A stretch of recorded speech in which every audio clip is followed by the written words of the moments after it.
Hello friends, कैसे हो आप सब? उम्मीद करती हूँ कि अच्छे होंगे। मैं किरण स्वागत करती हूँ अपने YouTube channel Rudra reality song में। फ्रेंड्स, आज तो महाशिवरात्रि है, तो महाशिवरात्रि की ढेर सारी शुभकामनाएं आप सभी को, सारे यूट्यूब फैमिली को मेरी तरफ से महाशिवरात्रि की ढेर सारी शुभकामना। आज तो मेरा व्रत है, तो मैं सोची कि अपने फ्रेंड्स लोग से थोड़ी बातें आज कर लूँ। मंदिर जा रही थी तो सोची कि मंदिर जाने से पहले आप लोगों से मैं बातें कर लूँ, अपनी बातें शेयर करूँ आप लोगों को बीच।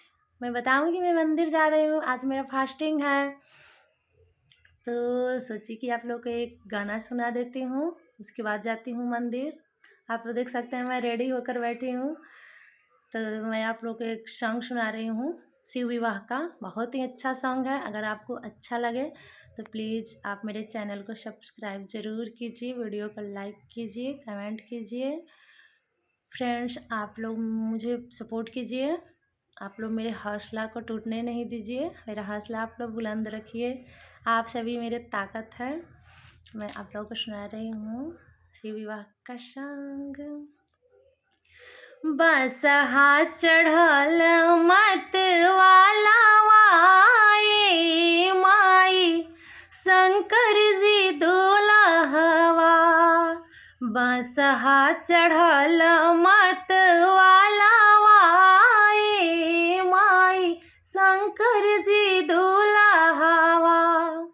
सिरवा पिसो भी शिव के बड़े बड़े जटवा।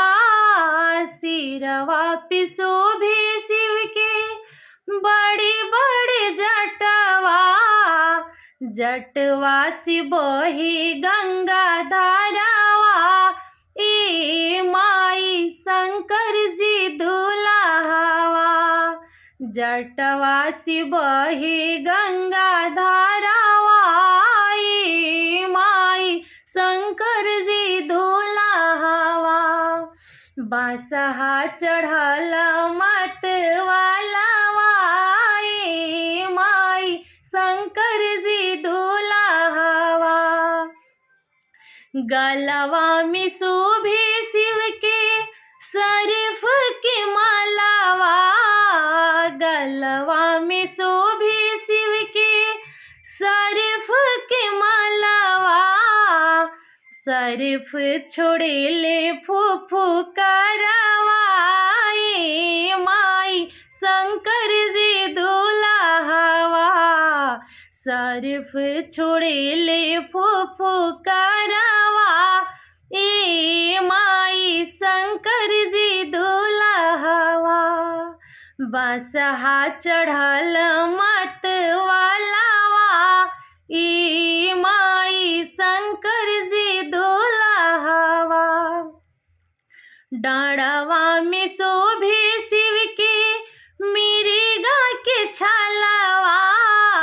डाँड़वा में शोभे शिव के मिर्गा के छालावा। अवरु शोभे मुजियन के डाँड़वा।